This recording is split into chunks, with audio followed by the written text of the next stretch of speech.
que président ministre Ismaïla Madior Fall xam-xamam moo jeex c'est un constitutionnaliste moo taxoon ne nul yéen koy fàttali 3 fois donc xam na ne bu dee ci côté droit rek foofa wax dëgg yàlla am na sursaut peut-être nee na loolu foofu léegi affaire politique la waaw constitution la ñuy wax wala politique la ñuy wax président bu ko neexee mu waxaat leneen dañ koy jox cër bi nag parce que mooy président de la république waaye li mu wax mooy président bu ko neexee mu wax bu ko neexee mu waxee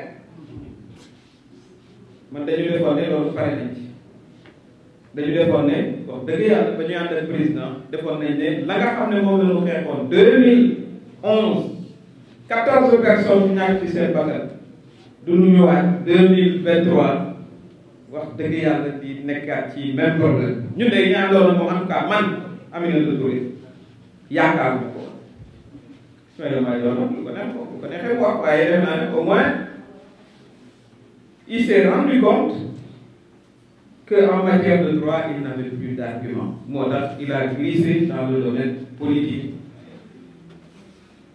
Le président de la République il est tenu par le respect de la Constitution mais dëkku yi ñu xam seen constitution yi ay 200 ans 300 ans 400 ans li bokk ci stabilité seen réew loolu ñëpp tënkandoo seen bopp ci benn sac bu ñu tuddee constitution waaye man dama bëgg a toog ci nguur gi rek bëgguma dem donc su ma neexee na ma signé woon ak la ma sénégalais yi woteeloon ma teg ko ne def li nga xam ne moom laa bëgg a def loolu démocrate yi duñu ko nangu mais chantier dañu jox chantier yi dinañ ko yeggale dañu koy dox voilà ëpp ñu xam-xam ëpp ñu xam-xam ëpp ñu expérience chantier yi na ko bàyyi fa mu nekk te dem voilà dem noppalu danañ ko continuer ba yokk ca bonne gouvernance yokk ci mérite voilà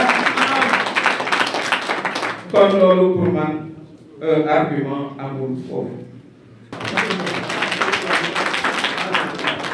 voilà si on est journaliste il y a pas de problème voilà tant que les questions sont objectives je n'ai pas de problème avec cela mais je n'ai jamais dit qu'il ne fallait pas dialoguer et je n'ai jamais interdit au PDS le choix de vouloir dialoguer c'est un parti souverain seulement le PDS aurait dû prendre son courage à 2 mains et assumer un parti qui a 50 ans qui a donné comme argument je ne vais pas faire partie d'un rassemblement de l'opposition parce que un individu nous aurait fait tort, ça c'était manquer de courage. Il fallait le dire, il fallait dire ben, nous sommes prêts à voilà, dialoguer avec le président, etc. Aminata Touré n'a rien à voir, ils le savent bien, dans cette affaire de Karim Wade qui a été condamné par les tribunaux sénégalais. Comme ministre de la Justice, j'ai fait mon travail sur instruction du président de la République. Ils le savent très bien. Mais pendant des mois, j'ai fait l'objet de leur calomnie sur toute la presse. Et voilà qu'aujourd'hui, on voit quelle en était la raison. En réalité, il s'agit effectivement d'un deal. Mais il fallait juste l'assumer. Et ne pas essayer de tromper les Sénégalais. Et on a vu dans la démarche, parce que le PDS faisait partie de la intercoalition de l'opposition, elle a voté les lois, c'est son droit si elle le veut, mais il faut l'assumer. Elle s'est désolidarisée de toutes les initiatives de l'opposition à l'Assemblée nationale. Elle a voté avec la coalition Benno Bokk Yakaar mon expulsion de l'Assemblée nationale. Mais tout cela, ce qu'il faut expliquer aux Sénégalais, c'est que voilà ce qui en était la cause. Je ne leur dénie absolument aucun droit comme parti politique.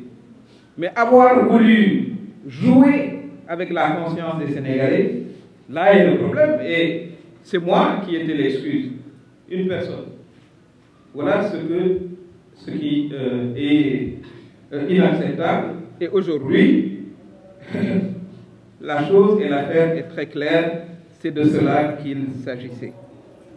Pour ce qui concerne les 200 milliards recouvrés, je vous invite à aller sur Internet et prendre la déclaration du président de la République. Avant ça, je vous renvoie au communiqué du gouvernement. Je ne vais pas rentrer dans les détails. Et je vous signale que je n'étais pas ministre de la Justice, que je n'étais pas ministre des Finances. Donc ce n'est pas à moi de savoir ensuite où va l'argent et ce qu'on en a fait. Je pense que quand vous verrez le Premier ministre, qui était déjà à l'époque ministre des Finances, n'oubliez surtout pas de lui poser la question. Parce que cela relevait de ses compétences. La troisième question, mais Karim Wade a été déjà jugé par les tribunaux sénégalais. Il nous doit 138 milliards, oui ou non? C'est le cas.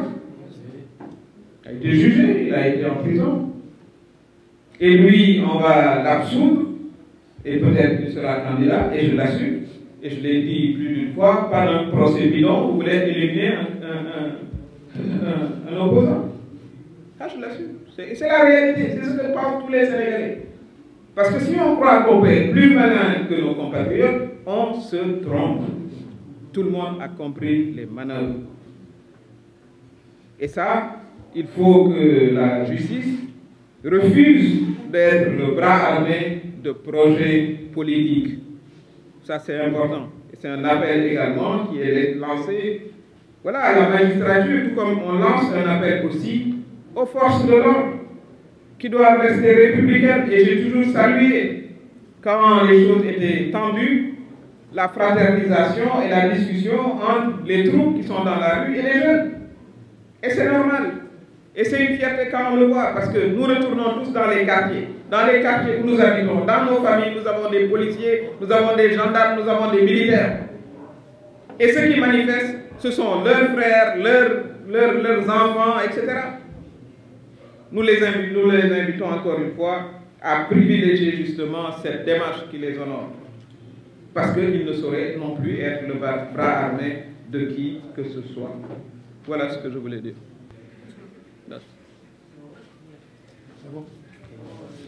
On prend une autre question. Une dernière.